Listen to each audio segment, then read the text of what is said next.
Bienvenue à nouveau. Nous sommes rejoints aujourd'hui par Scott Ritter, ancien inspecteur des Nations Unies pour les armes, officier du renseignement du Corps des Marines des États-Unis et auteur prolifique. Merci d'être avec nous. Nous voyons de nombreux signes indiquant qu'une nouvelle attaque contre l'Iran pourrait être imminente.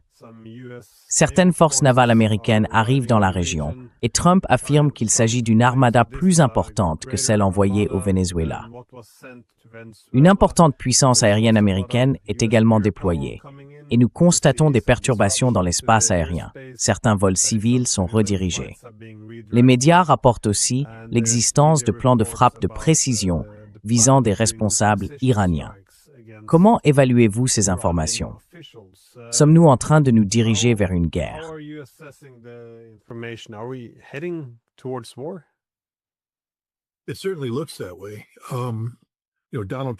Cela en a certainement l'air. Donald Trump a déjà reculé au bord du gouffre avec l'Iran, car les conséquences d'un conflit restent les mêmes. Il y a un vieux dicton: ne frappe pas le roi à moins d'avoir l'intention de le tuer, car si tu frappes le roi et qu'il survit, il te tuera. L'Iran est le roi de la région. Soyons clairs à ce sujet. L'Iran a la capacité d'interrompre à volonté toute la production énergétique de la région. De plus, l'Iran est en mesure d'infliger des dommages terribles aux bases militaires américaines, y compris la possibilité de tuer des centaines, voire des milliers de soldats américains.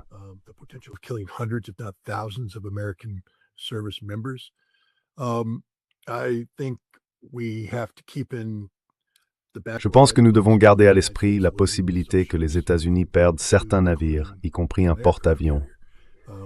Et l'Iran, bien sûr, a la capacité d'infliger des dommages presque mortels à Israël. Israël a indiqué aux États-Unis, apparemment selon des informations de presse, qu'il est prêt à encaisser jusqu'à 700 missiles balistiques iraniens si les États-Unis peuvent garantir que toute action militaire entreprise renversera le régime iranien.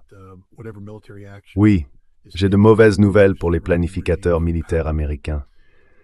Soyons simplement francs et honnêtes à ce sujet.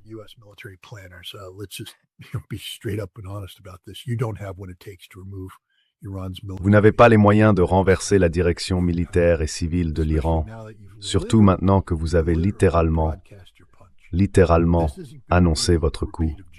Ce ne sera pas une répétition de juin, lorsque vous aviez endormi les Iraniens dans un faux sentiment de sécurité, en leur faisant croire qu'il y aurait des négociations continues sur leur programme nucléaire. Ils se sont couchés le soir pour être attaqués par Israël, avec le soutien des États-Unis, dans une tentative de décapitation qui a échoué. Les Iraniens se préparent depuis plus de 20 ans à mener un conflit existentiel contre Israël, les États-Unis et l'Occident.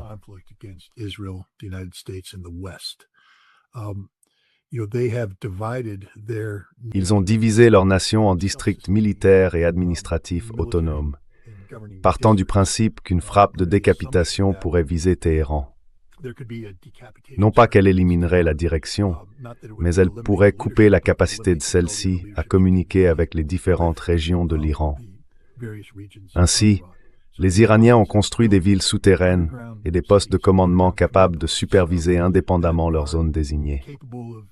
Ils peuvent également continuer à résister aux ennemis, qu'il s'agisse de ceux qui menacent l'Iran de l'intérieur ou de ceux qui l'attaquent de l'extérieur.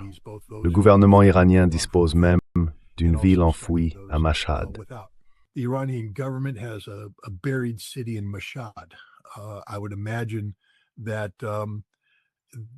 J'imagine que vous savez, ils ont leur propre plan de continuité du gouvernement en place et que les dirigeants appropriés ont été envoyés aux endroits prévus. Comme nous l'avons appris avec le cas de Fordow, l'usine souterraine d'enrichissement nucléaire, Fordow était essentiellement une caverne souterraine préexistante et modifiée que les Iraniens avaient aménagée pour assurer leur résilience. Ils en ont des dizaines, voire plus, disséminés à travers le pays, dont beaucoup dont nous ignorons même l'existence, où ils peuvent dissimuler du matériel de production, du matériel militaire sensible, des documents, des bureaux gouvernementaux et des capacités d'enrichissement.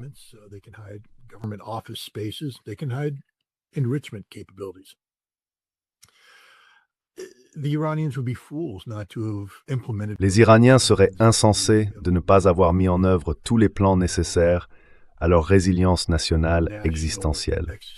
Et donc, nous avons tout gâché. Je veux dire, si l'on veut mener une frappe de décapitation, elle doit être faite par surprise. On n'annonce pas son coup à l'avance. Et vous savez, même si les États-Unis intervenaient avec des armes nucléaires, et je ne les vois pas faire cela, ils n'élimineraient pas le régime iranien. Cela n'arrivera tout simplement pas. Et ce qui va se passer, c'est que les Iraniens vont porter un coup décisif à Israël, qui pourrait bien mettre fin à la capacité d'Israël de survivre en tant qu'État moderne, en détruisant des infrastructures essentielles qui ne seront pas réparées de sitôt, rendant Israël pratiquement inhabitable pour des millions de personnes contraintes de fuir. D'un point de vue démographique, ce serait la fin d'Israël. Les Iraniens sont prêts non seulement à fermer le détroit d'Ormuz, mais aussi à perturber durablement la capacité des pays producteurs d'énergie de la région à produire de l'énergie. Cela aurait, vous savez, un impact presque fatal sur l'économie mondiale. Je veux dire, j'ai peur pour moi, pour ma famille et pour les États-Unis des conséquences.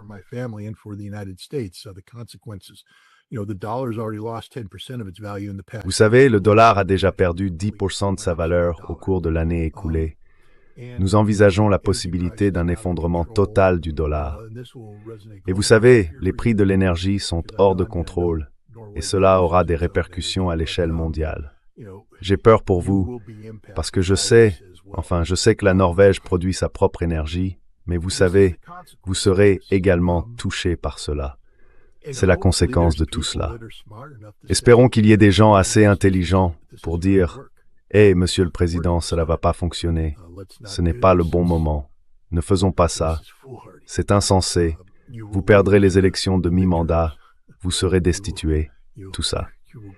Donc nous verrons ce que Trump fera. Mais pour l'instant, il semble que tout soit en train d'être mis en place pour mener une attaque militaire majeure contre l'Iran.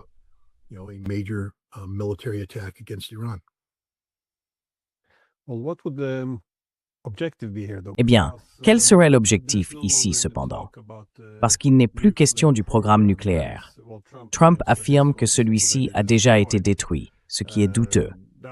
Mais quoi qu'il en soit, la discussion porte désormais sur des frappes de précision contre le gouvernement, sur la nécessité de tenir le gouvernement responsable du meurtre de manifestants. En somme, il parle d'un changement de régime. Et étant donné qu'il n'existe pas d'opposition unifiée, la question se pose de savoir si l'objectif principal n'est pas, en réalité, de détruire l'Iran, de le fragmenter en plusieurs entités plus petites et plus faciles à contrôler.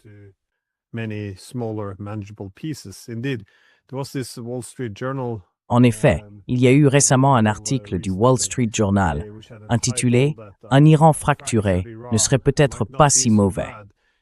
Et il reconnaissait qu'il y avait, oui, une réelle possibilité de guerre civile à la suite d'une opération de changement de régime. Ce qui semble vouloir dire que soit il faudrait une opposition extrêmement autoritaire pour prendre le pouvoir, capable de tout contrôler, un peu comme les djihadistes installés en Syrie, soit cela conduirait à la fragmentation de l'Iran. Voyez-vous cela comme le plan principal, simplement détruire le pays?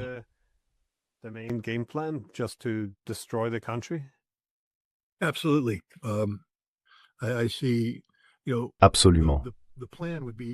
Je vois le plan comme visant à détruire la capacité de l'Iran à exercer un commandement et un contrôle efficace à l'échelle nationale, à supprimer les infrastructures, institutions, unités et organisations de sécurité régionales, et ainsi de suite, puis à faciliter des soulèvements. Au Baloutchistan, nous savons que la CIA soutient activement une armée de libération baloutche. Au Khouzistan, nous soutenons des mouvements de libération arabes.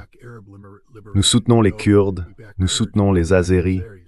On verrait donc des soulèvements dans toutes ces régions, des opérations soutenues par la CIA, et ensuite on aurait les moudjahidines du peuple et les monarchistes travaillant à déstabiliser l'Iran de l'intérieur, dans ce qu'on pourrait appeler le cœur de l'Iran. Je pense que Trump croit pouvoir placer le fils du Shah au pouvoir et ressusciter la monarchie.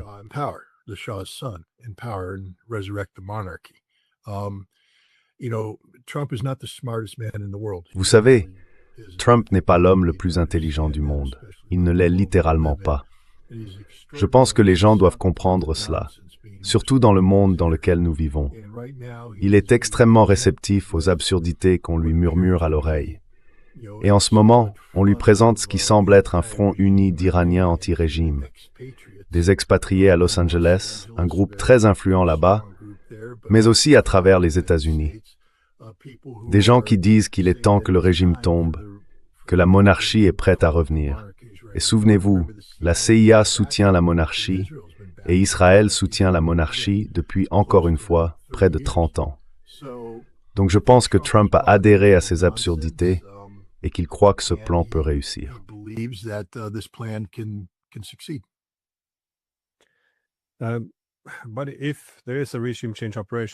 Mais s'il y a une opération de changement de régime, comme vous l'avez suggéré, il faut des groupes sur le terrain. J'avais l'impression que les efforts pour provoquer toutes ces émeutes et cette violence antigouvernementale qui se sont récemment éteints constituaient essentiellement une occasion de s'en prendre au gouvernement iranien. Et une fois cet échec constaté, les États-Unis ou Israël seraient intervenus par des bombardements pendant le chaos afin de soutenir un soulèvement. Mais étant donné que tout cela s'est, disons, effondré, ce n'est pas simplement retombé, il semble que l'Iran ait réussi à démanteler bon nombre de ces réseaux clandestins qui s'étaient constitués au fil des années, voire des décennies.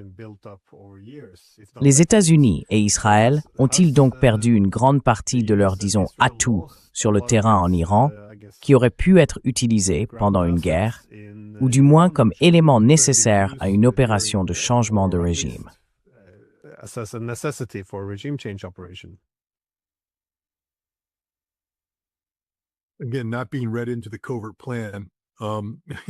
Encore une fois, n'ayant pas été mis au courant du plan secret, je ne peux qu'émettre des hypothèses ici. Ce que je pense qu'il s'est passé, c'est qu'un réseau interne d'agents travaillant pour des services de renseignement étrangers hostiles, principalement Israël, les États-Unis et la Grande-Bretagne, a été sacrifié afin de créer les conditions d'un trouble. Si je connais les Israéliens, comme je pense les connaître, et la CIA, comme je pense la connaître, tu sais, ils opèrent, quand ils font quelque chose de ce genre, on appelle ça secouer l'arbre. Je l'ai déjà fait. Tu entres, tu titilles le système, puis tu observes comment il réagit. Et ils ont titillé le système. Ils ont sacrifié tout un réseau, on parle de centaines d'agents, pour parvenir à cela.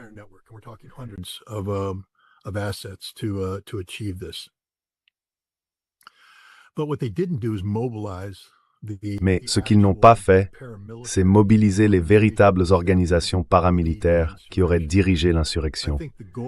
Je pense que l'objectif était de créer des troubles, puis il devait y avoir une campagne de bombardement visant les nœuds de sécurité activés pour les réprimer. Donc maintenant, pour être honnête, les États-Unis savent exactement comment l'Iran réagit. Ils ont tout obtenu, ils ont tout collecté. Ils ne sont pas stupides. Ils ont sacrifié ces gens, mais les Iraniens ont dû communiquer, activer, mobiliser. Ils ont identifié les unités, les personnalités, les structures qui ont répondu. C'était leur première équipe, et cette équipe a été identifiée. Et c'est cette équipe qui sera bombardée lorsque la frappe commencera. Ils vont la neutraliser.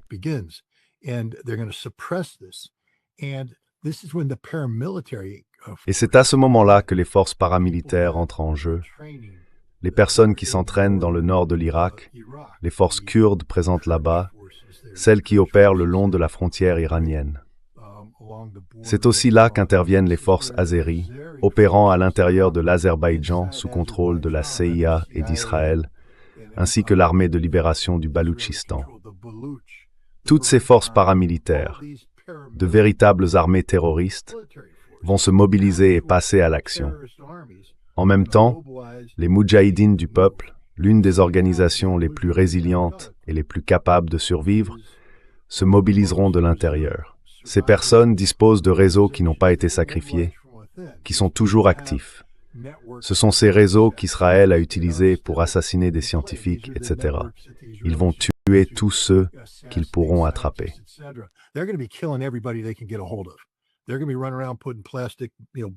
Ils vont courir partout en plaçant des explosifs plastiques sur des voitures, tu sais, dans des pièces. Ce sera une opération à grande échelle, attaquer tout le monde et tuer tout le monde. Pas nécessairement les dirigeants principaux qui auraient dû être évacués, mais tous ces nœuds de sécurité qui ont été identifiés lorsqu'ils ont secoué l'arbre. Ils vont mourir, ou du moins ils vont essayer de mourir. L'idée est de créer une confusion massive. Frappe aérienne, opération au sol, forces paramilitaires en mouvement, reprise du soulèvement, parce que maintenant il n'y aura plus de forces de sécurité pour le contenir, et cela provoquera la fracture et la désintégration de l'Iran. Quant à savoir si l'Iran sera réellement divisé, eh bien il faudrait que le gouvernement pakistanais soit prêt à absorber certaines parties.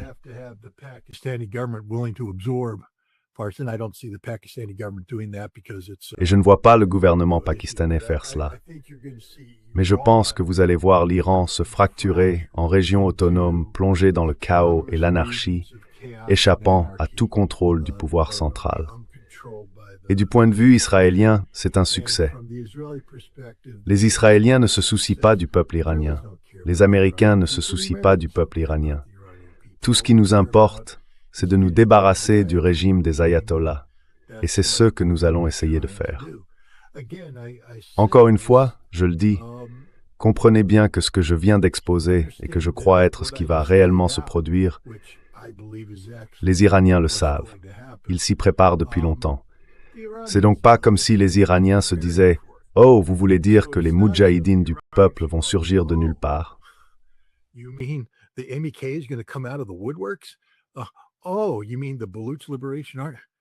Oh, tu veux dire l'armée de libération du Baloutchistan. Les Iraniens sont prêts pour ça. Maintenant, à quel point es-tu prêt, toi? C'est comme dire « Je suis prêt à ce que Mike Tyson me donne un coup de poing au visage. » Peut-on vraiment être prêt à recevoir un coup de poing de Mike Tyson au visage? S'il t'assomme, tu es assommé. Mais au moins, tu sais que le coup arrive et tu peux t'y préparer. On verra bien ce qui se passera. Je pense que c'est un gouvernement horrible. Il n'y a aucune raison pour que les États-Unis et Israël cherchent à éliminer le gouvernement iranien en ce moment, sauf que Benjamin Netanyahou en a désespérément besoin pour sa survie politique. Donc, une fois de plus, les États-Unis sont prêts à tout sacrifier. Notre sécurité nationale, notre légitimité nationale, tout cela au profit d'Israël.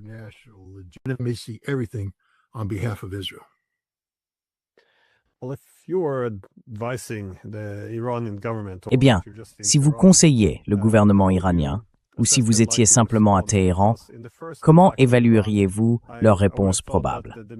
Parce que lors de la première attaque contre l'Iran, j'aurais pensé que l'objectif principal de l'Iran aurait été de montrer sa force, sa résilience, sa capacité à riposter, de renforcer sa dissuasion, de s'assurer que les forces agressives soient repoussées et dissuadées de recommencer. Mais ce que vous décrivez en revanche, c'est une menace existentielle. Le but n'est pas une frappe limitée, c'est de détruire l'Iran. Et s'ils échouent, ils pourraient se regrouper et réessayer.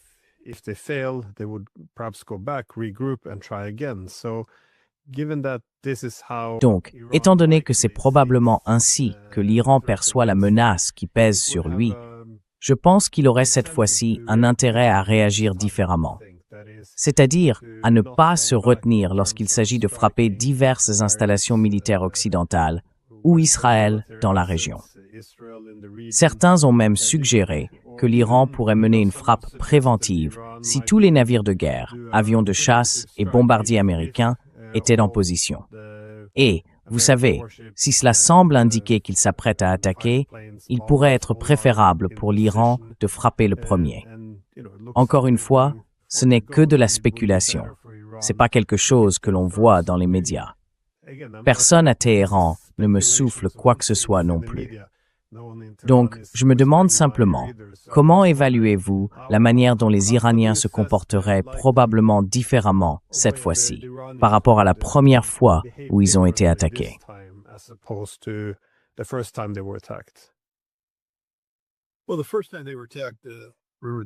Eh bien, la première fois qu'ils ont été attaqués, ils ne s'y attendaient pas. Cela les a pris par surprise. Donc dès le départ, si l'Iran est de nouveau pris par surprise, alors honte à eux. C'est leur faute. Je veux dire, si j'étais le décideur en Iran, l'Abraham Lincoln serait déjà coulé, les bases américaines déjà détruites, Israël éliminé. Je mènerais des opérations massives contre les Kurdes en Irak, les Baloutches, j'anéantirais Ahvaz, tuerais quiconque soupçonné de lien avec les Moudjahidines du peuple. J'enverrais des équipes d'assassins dans le monde entier pour tuer le fils du Shah. Je tuerais tout le monde. Mais c'est juste moi. Je ne suis pas iranien. Je suis juste un fils de pute assoiffé de sang qui ne croit pas à rester là sans rien faire et se faire frapper le premier.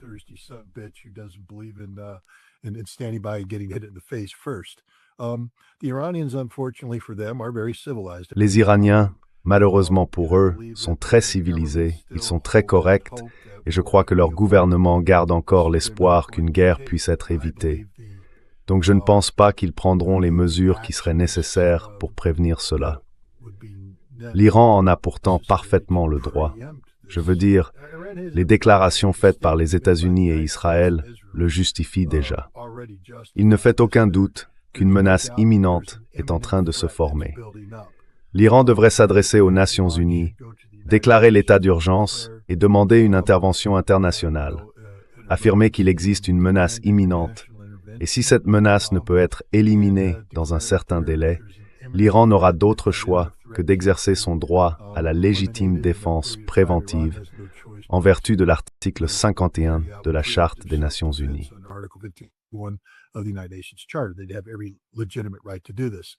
Ils auraient tout à fait le droit légitime de le faire. Mais je pense aussi qu'ils sont conseillés par les Russes et les Chinois d'être patients, eux aussi. Car, encore une fois, nous savons qu'il y a eu au moins 2 occasions où Donald Trump s'est retenu au dernier moment. Il est donc possible que certains conseillent aux Iraniens que cela pourrait être la 3e fois, qu'il n'y a ni raison ni justification d'aller de l'avant. Parce que vous savez, une frappe préventive, si vous allez frapper le roi, il faut tuer le roi. Ainsi, la frappe préventive doit être un coup décisif porté aux États-Unis et à Israël. Et l'une des conséquences d'une frappe préventive très efficace, c'est que vous vous exposez à une riposte nucléaire. Et cela signifierait, encore une fois, la fin de l'Iran.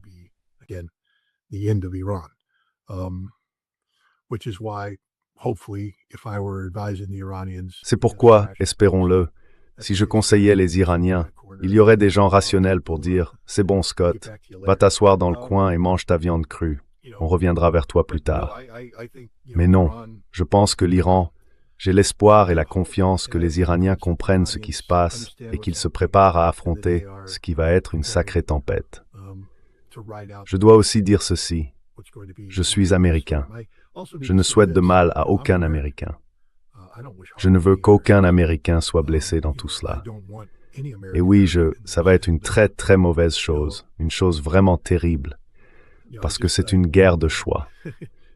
J'espère et je prie simplement que les dirigeants des hommes et des femmes américains qui sont en danger fassent bien leur travail et ramènent chez eux autant de leurs garçons et filles que possible.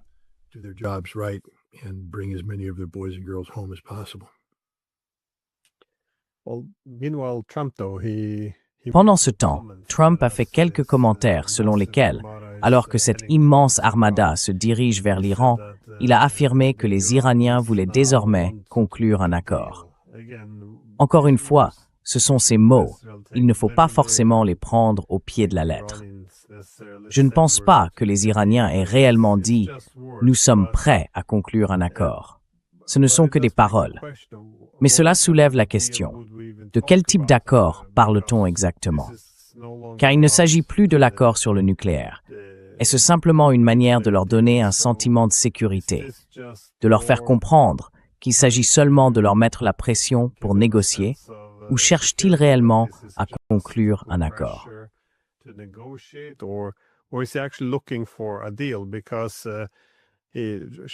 Parce que sûrement, Trump doit voir le désastre qui l'attend s'il poursuit dans cette voie. Et cela correspond en quelque sorte à son approche de ne pas se laisser entraîner dans quelque chose de trop vaste. Il semble toujours vouloir, que ce soit au Yémen ou au Venezuela, intervenir rapidement, se retirer rapidement et avoir quelque chose à montrer, plutôt que de subir d'énormes pertes du côté américain. Alors, penses-tu qu'il cherche réellement un accord? Et si oui, en quoi consisterait exactement cet accord? Parce qu'il faudrait que ce soit autre chose. Les Iraniens vont-ils se désarmer? Vont-ils accepter un changement de régime volontaire? Je veux dire, que signifierait concrètement un tel accord?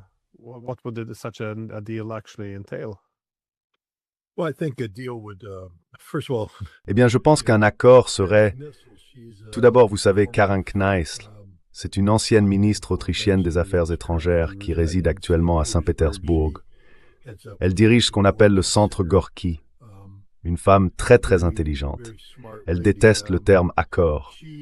Elle dit que c'est le langage des gangsters. C'est pour cela que Donald Trump l'utilise. Un accord, je veux dire Donald Trump veut un accord, parce qu'un accord, c'est une voie à sens unique. Donald Trump veut tout pour lui, rien pour vous, et il peut le rompre quand il veut, car il dira simplement que c'était un mauvais accord et qu'il en cherche un meilleur. C'est le langage des gangsters. Et les Iraniens devraient le comprendre et ne pas chercher à conclure un quelconque accord.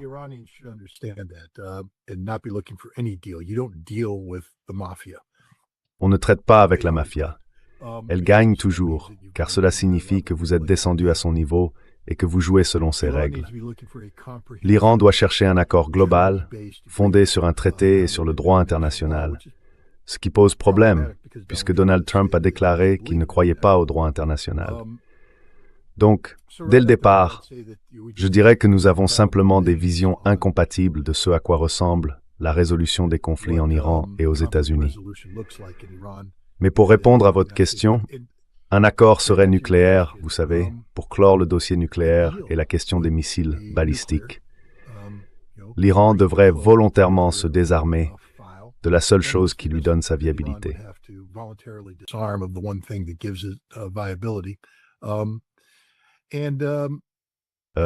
Et une fois qu'ils auraient fait cela, alors Israël interviendrait pour les achever. Je veux dire, c'est ça l'accord. Ce que les États-Unis disent, c'est débarrassez-vous volontairement de tout ce qui vous donne, vous savez, une capacité de dissuasion, et ensuite Israël vous achèvera parce que nous voulons un changement de régime. Israël ne sera pas satisfait tant que les ayatollahs ne seront pas partis. Et franchement, au fond, les décideurs américains partagent ce même sentiment. Vous savez, ils n'auraient pas dû franchir les murs de l'ambassade en 1969, parce qu'en faisant cela, ils ont appris à toute une nation à les détester. Et cette haine est toujours là. C'est une haine irrationnelle. Elle n'a aucun sens, mais cela n'a pas d'importance. On ne prend pas des Américains en otage pendant 444 jours.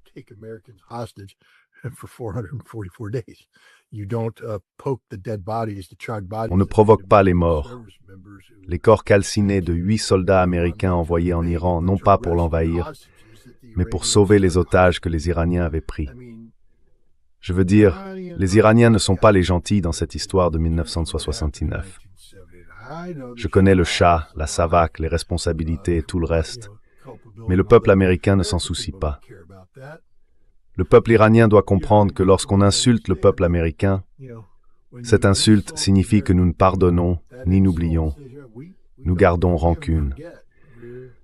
Et en ce moment, il y a une grande rancune envers l'Iran. Il n'y a pas beaucoup d'Américains qui le disent, mais je fais partie des rares qui plaident pour des relations bonnes et normalisées avec l'Iran.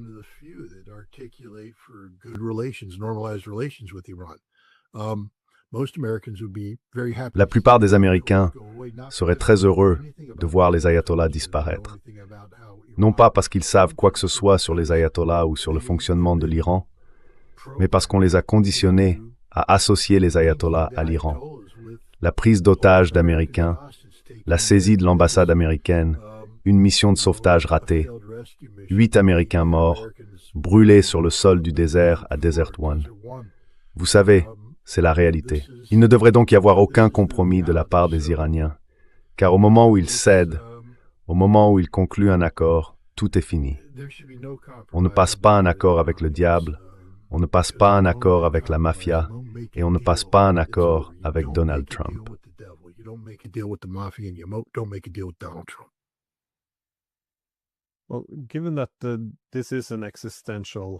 Étant donné qu'il s'agit d'une menace existentielle pour les Iraniens, qu'ils concluent un accord ou non, comme vous le dites, le changement de régime reste l'objectif principal.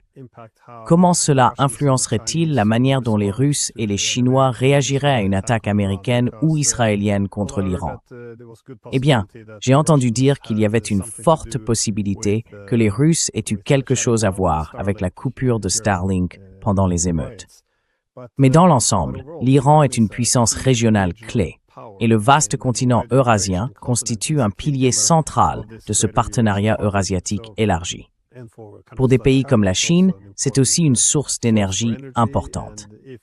Et si l'Iran était mis hors jeu, cela serait certainement utilisé comme une occasion de s'en prendre à la Russie ou à la Chine à l'avenir. Il est donc difficile d'imaginer qu'il laisserait l'Iran tomber de la même manière que le Venezuela, par exemple.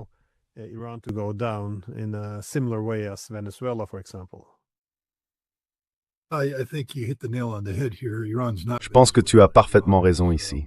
L'Iran n'est pas le Venezuela. L'Iran est bien plus proche et bien plus important. C'est un membre des BRICS. La Russie entretient une relation stratégique avec l'Iran. Il existe un annexe militaire secret qui a maintenant été ratifié par les Russes et les Iraniens et qui est en vigueur. Et les Chinois, de leur côté, collaborent également avec les Iraniens. J'ai écrit un article il y a quelques semaines que beaucoup considèrent comme la raison pour laquelle j'ai été exclu du système bancaire. En gros, j'ai dit « Donnez un coup sanglant au chameau ». Il ne faut pas laisser le chameau passer la tête sous la tente, sinon il finira par entrer tout entier. Et les États-Unis sont le chameau. Ils essayent de passer la tête sous la tente ici, et quelqu'un doit leur donner un coup sanglant.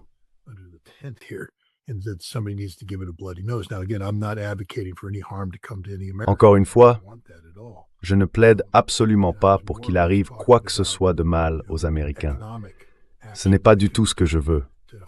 Je parlais plutôt, disons, d'actions économiques qui pourraient être entreprises pour freiner les États-Unis ou les sanctionner pour de mauvaises politiques. Mais si j'étais à la place des Russes, encore une fois, les États-Unis ne sont pas aussi intelligents ni aussi rusés qu'ils le pensent. Le raid du B-2 qui a été mené a révélé toutes les capacités américaines imaginables. Quand ils parlent de frappes de précision, ils font référence à la pénétration de l'espace aérien iranien avec des bombardiers B-2 et des missiles, des F-35, des F-22.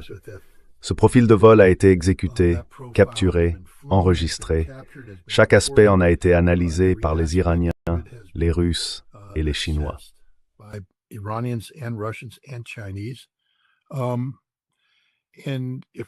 Si j'étais à la place des Russes, je dirais que mon objectif est d'abattre un ou plusieurs bombardiers B-2 et de prouver une bonne fois pour toutes que le concept de suprématie américaine, l'idée que l'Amérique est intouchable, qu'elle peut faire tout ce qu'elle veut, est fondamentalement erronée. Maintenant, s'ils les abattent, j'espère que les équipages américains s'en sortiront et seront secourus par les équipes de recherche et de sauvetage américaines, et qu'il n'y aura pas de prisonniers de guerre, ni rien de ce genre. Mais oui, le point essentiel, encore une fois, c'est que si je conseillais Donald Trump, je lui dirais de ne pas faire ça. Il pourrait tomber dans un piège.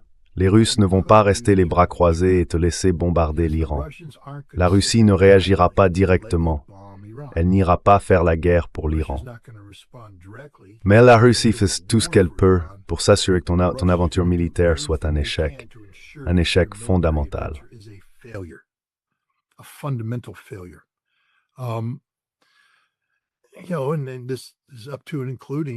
Vous savez, cela inclut le fait que les Iraniens ont la capacité de frapper la marine américaine d'une manière qu'aucune autre nation ayant récemment combattu les Américains ne pourrait, y compris les Houthis. Nous parlons de missiles de type russe impossibles à intercepter, qui feraient pleuvoir la mort et la destruction sur la plateforme, pénétrant le pont, touchant potentiellement le réacteur nucléaire, pouvant couler le navire avec des pertes humaines catastrophiques et entraînant la destruction d'autres bâtiments faisant partie du groupe aéronaval. Les États-Unis sont devenus très arrogants et nous nous sommes habitués à infliger des dommages aux autres sans en subir nous-mêmes. Je pense que les Russes et les Chinois feront tout leur possible pour aider les Iraniens à donner aux États-Unis une bonne leçon, un nez cassé dans ce combat.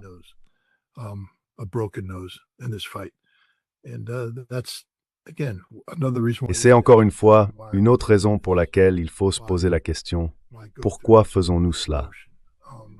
Pourquoi suivre la procédure? À cause de l'ego de Trump. En fait, tout se résume à ça. C'est aussi lié au contrôle qu'Israël exerce sur la politique étrangère et la politique de sécurité nationale des États-Unis. Mais, vous savez, je ne dis pas que les Iraniens sont parfaits, ni qu'ils ne peuvent pas tout gâcher, ni qu'ils vont forcément réussir. Mais si j'étais les Russes, je ferais tout ce que je pourrais pour m'assurer que les Iraniens abattent au moins 1, voire 2 bombardiers B-2 dans le groupe d'attaque qui arrive. Ce serait une humiliation pour Donald Trump dont il ne se remettrait pas.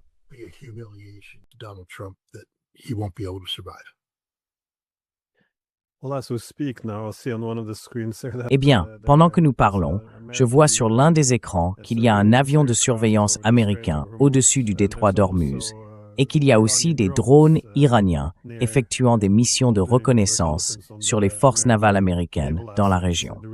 Donc, il semble bien que les deux camps se préparent à la guerre maintenant. Mais juste une dernière question, mec. Si nous n'allons pas à la guerre, quelle serait la voie de sortie à ce stade? Parce qu'il est très difficile de reculer après une telle démonstration de force, à moins d'avoir quelque chose à en tirer. Quelque chose qui prouve que tes tactiques de pression ont porté leurs fruits et que tu peux rentrer avec un résultat. Sinon, on dirait bien que la guerre paraît désormais presque certaine.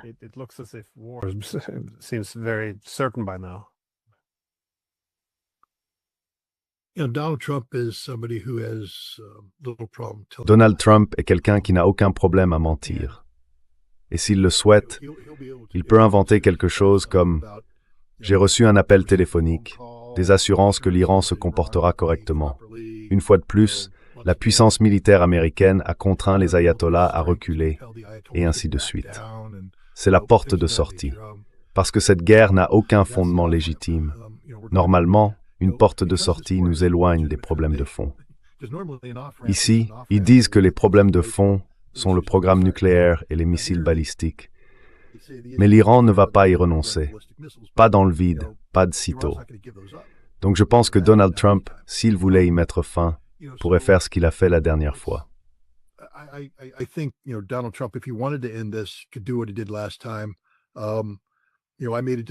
Vous savez, j'ai pris la décision de sauver des vies iraniennes.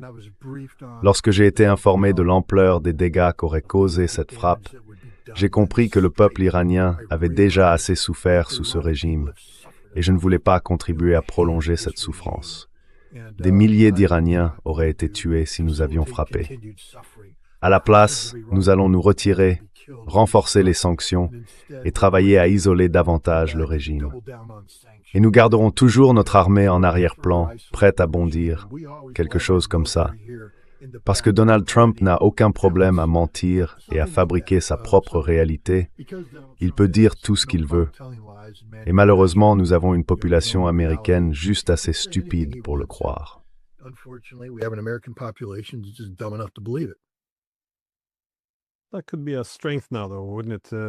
Cela pourrait être une force maintenant, non? Parce qu'en général, les pays s'enferment eux-mêmes. Ils se retrouvent piégés dans une rhétorique. J'imagine que les talents de Trump, en matière de mensonges, de capacité à s'en tirer, de déversement de pur baratin ou de cette aptitude à détourner l'attention, en font partie. Je veux dire, un jour on parle du Venezuela, le lendemain du Groenland. C'est un talent, je suppose, cette manière de gérer les médias. Cela pourrait être une porte de sortie, si l'on veut être optimiste. Dernière réflexion.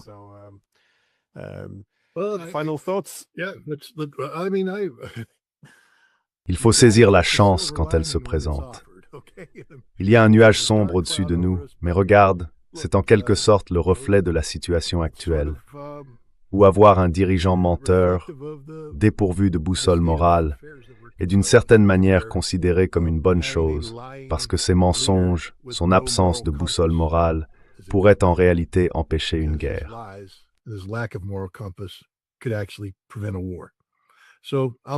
Alors, je prends. Eh bien, sur cette note optimiste, merci beaucoup d'avoir pris le temps et partagé vos réflexions. Merci de m'avoir invité. Thanks for having me.